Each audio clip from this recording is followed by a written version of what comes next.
अगर कोई मजहब पूरे यूरोप पर हुकूमत कर सकता है तो वो सिर्फ इस्लाम हो सकता है। ये पेशगोई करने वाला मायानाज अंग्रेज अदीब कौन था? इस्लाम का नाक़िद आखिर कैसे नबी सल्लल्लाहु अलैहि वसल्लम का गर्विदा हो गया? इस्लाम को यूरोप का मुस्तकबिल क्यों करार दिया था? हामिद मीर का जबरदस्त कॉलम। जॉर्ज बर्नार्ड शॉ को शेक्सपियर के बाद अंग्रेजी का दूसरा बड़ा ड्रामा निगार और अदीब कहा जाता है। जॉर्ज बर्नार्ड शॉ को 1925 में अदब का नोबेल इनाम मिला। वो जंग का मुखालिफ था और बरतानवी हुकूमत की पॉलिसियों का नाक़िद भी था। सीनियर सहाफ़ी हामिद मीर अपने कॉलम में लिखते हैं कि जॉर्ज बर्नार्ड शॉ ने अपनी जिंदगी में एक ऐसी पेशगोई की जिस पर मुसलमान बहुत फख्र महसूस कर सकते हैं, लेकिन फख्र के साथ साथ ये पेशगोई सबसे ज्यादा गौर व फिक्र का तकाजा भी मुसलमानों से करती है। जॉर्ज बर्नार्ड शॉ ने नबी करीम हजरत मोहम्मद सल्लल्लाहु अलैहि वसल्लम के बारे में कहा था कि मैंने उनकी जिंदगी का मुताला किया है और मेरे ख्याल में वो एंटी क्राइस्ट यानी मसीहियत के मुखालिफ नहीं थे, बल्कि मोहम्मद सल्लल्लाहु अलैहि वसल्लम इंसानियत के निजात दहिंदा थे।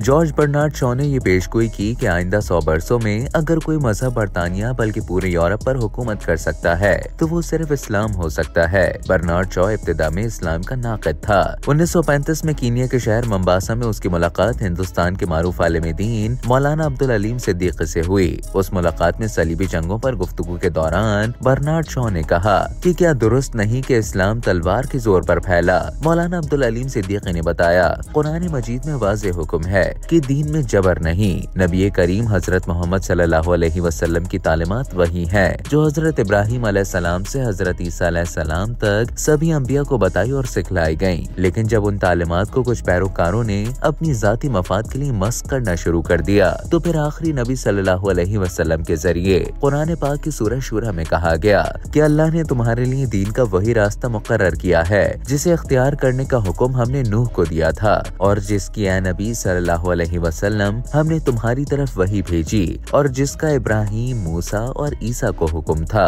हामिद मीर इस मुलाकात के बारे में लिखते हैं कि कुरान मजीद के ये हवाले सुनकर जॉर्ज बर्नार्ड शॉ ने मौलाना अब्दुल अलीम सिद्दीकी का शुक्रिया अदा किया और फिर लंदन वापस आकर बर्नार्ड शॉ ने कुरान के साथ साथ नबी करीम सल्लल्लाहु अलैहि वसल्लम की जिंदगी का मुताला किया। उसने कोई लगी लिपटी रखे बगैर हजरत मोहम्मद सल्लल्लाहु अलैहि वसल्लम को मोहसिन इंसानियत और इस्लाम को यूरोप का मुस्तकबिल करार दिया, लेकिन मुसलमानों के मुतालिक उसकी राय इतनी अच्छी ना थी। वो मौलाना अब्दुल अलीम सिद्दीकी जैसे उलमा की ताजीम करता था, लेकिन अक्सर मुसलमानों के किरदार को इस्लामी तालीमात के बरअक्स पाता था। इस्लामी तालीमात और अक्सर मुसलमानों के किरदार में पाए जाने वाले तजाद के बावजूद जॉर्ज बर्नार्ड शॉ ने इस्लाम को यूरोप का मुस्तकबिल क्यों करार दिया? हामिद मीर ने अपने कॉलम में इस सवाल का आसान सा जवाब ये दिया कि जॉर्ज बर्नार्ड शॉ ने नबी करीम सल्लल्लाहु अलैहि वसल्लम की जिंदगी का मुताला किया तो उसे रियासत मदीना का तस्वुर उस फलाही मुमलिकत के तस्वुर के बहुत करीब नजर आया जो हर अमन पसंद अदीब और दानिश्वर का ख्वाब होता है। मैं दूसरों की क्या बात करूँ।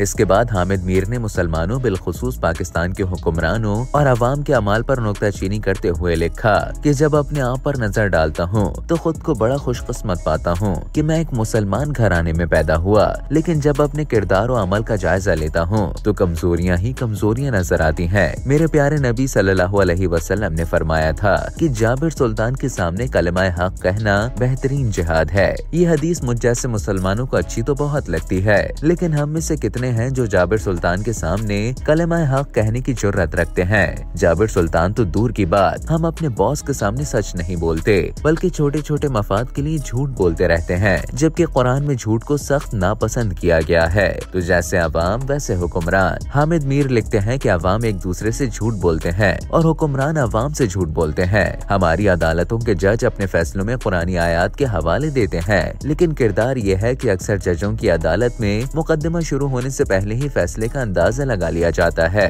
जिस इस्लाम का मुताला जॉर्ज बर्नार्ड शॉ ने किया उसकी बुनियाद अमन, इंसाफ और जमहूरियत है, लेकिन जिस इस्लाम को हम एक दूसरे पर नाफिज करने की कोशिश में है उसमें हमें अपने इर्द गिर्द छोटे छोटे डिक्टेटरों की बहुतात नजर आती है। मैं ऐसे ताकतवर लोगों को अपने लिए अल्लाह का अजाब समझता हूँ जो हर तकरीर में कुरानी आयात के हवाले देते हैं, लेकिन उनका किरदार उन आयात के मफहूम से बहुत दूर नजर आता है। पाकिस्तान की पार्लियामेंट की मिसाल ले लें, उसे मजलिस शूरा कहा जाता है क्योंकि हमारे प्यारे नबी सल्लल्लाहु अलैहि वसल्लम ने तमाम मामला सुलह मशवरे से तय करने का हुक्म दिया। इस पार्लियामेंट की पेशानी पर कलमा तैयबा तहरीर है। इस पार्लियामेंट में जो कुछ होता है क्या वो इस्लाम के ऐन मुताबिक है? सब जानते हैं कि इस पार्लियामेंट में मुल्क और कौम के मफाद में कौन सा कानून बनता है और किसी फर्द या गिरोह के मफाद के लिए कैसे कानून बनाया जाता है। सबको पता है कि कानून साजी के लिए या अहम ओहदों के इंतखाब के लिए इस पार्लियामेंट के अरकान के वोट कैसे खरीदे जाते हैं और जो अपना वोट ना बेचे उसे अगवा करके कौन कौन कैसे कैसे तशद्दुद का निशाना बनाता है।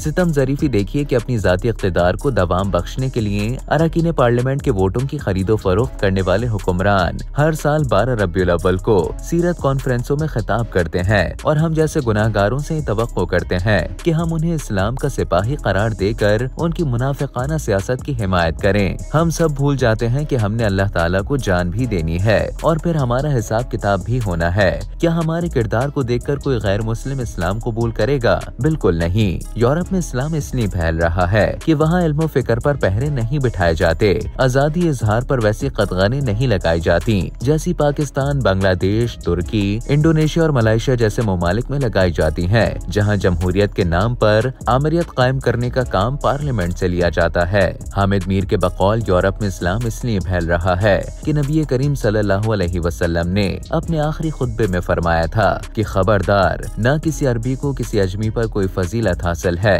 न किसी अजमी को अरबी पर, और न किसी गोरे को किसी काले पर, न काले को गोरे पर फजीलत हासिल है। फजीलत की बुनियाद सिर्फ तकवा है। यूरोप में इस्लाम इसलिए फैल रहा है कि हमारे प्यारे नबी सल्लल्लाहु अलैहि वसल्लम की तालीमात में इल्म से मोहब्बत की गई है, मसावात का दर्ज दिया गया और औरतों के हुकूक का तहफ़्फ़ुज़ किया गया, यहाँ तक कि जानवरों और नबातात को भी तहफ़्फ़ुज़ दिया गया।